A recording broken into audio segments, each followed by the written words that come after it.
সম্পূর্ণ নিরামিষভাবে সয়াবিনের কোপ্তা কারি রেসিপিটা কিভাবে বানালাম সেটাই তোমাদের সাথে শেয়ার করছি বন্ধুরা। তার জন্য প্রথমে সয়াবিনগুলোকে একটু নুন দিয়ে খুব ভালো করে সিদ্ধ করে নিলাম।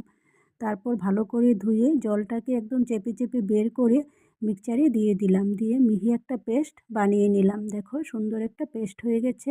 এখন এই পেস্টটাকে একটা বাটিতে নিয়ে নিলাম। তারপর তাতে 2 চামচ বেসন দিয়ে দিলাম আর দিয়ে দিলাম একটু গোলমরিচের গুঁড়ো আর নুন আর হলুদ দিয়ে খুব ভালো করে হাত দিয়ে মাখিয়ে নিলাম।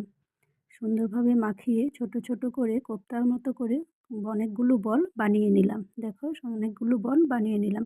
এখন কড়াইয়ে তেল গরম করে বলগুলোকে আমি ভেজে নেব। তার জন্য দিয়ে দিলাম সবগুলো বল, দিয়ে একদম লাল করে সুন্দরভাবে ভেজে উঠিয়ে রাখলাম।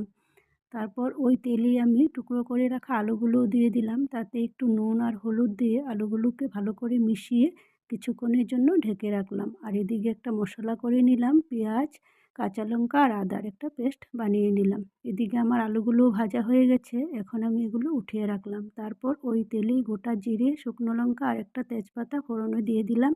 দিয়ে ফোড়নটাকে বেশ ভালো করে ভেজে তাতে বেটে রাখা মশলাটা দিয়ে দিলাম। আর দিয়ে দিলাম পরিমাণ মতো নুন, হলুদ, একটু জিরে গুঁড়ো আর অল্প শুকনো লঙ্কার গুঁড়ো দিয়ে তার সাথে দিয়ে দিলাম ভেজে রাখা আলুগুলো। তারপর এগুলো একসাথে অনেকক্ষণ কষিয়ে নেব। যখন একদম তেল তেল ছেড়ে দেবে তখন আমি জল দিয়ে দিলাম।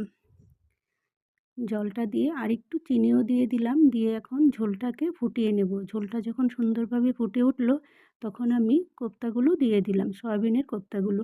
তারপর তাতে দিয়ে দিলাম 1 চামচ ঘি আর ধনেপাতা কুচি দিয়ে খুব ভালো করে আবার একটু ফুটিয়ে নিলাম। যখন একদম মাখো মাখো হয়ে এলো তখন আমি নামিয়ে নিলাম।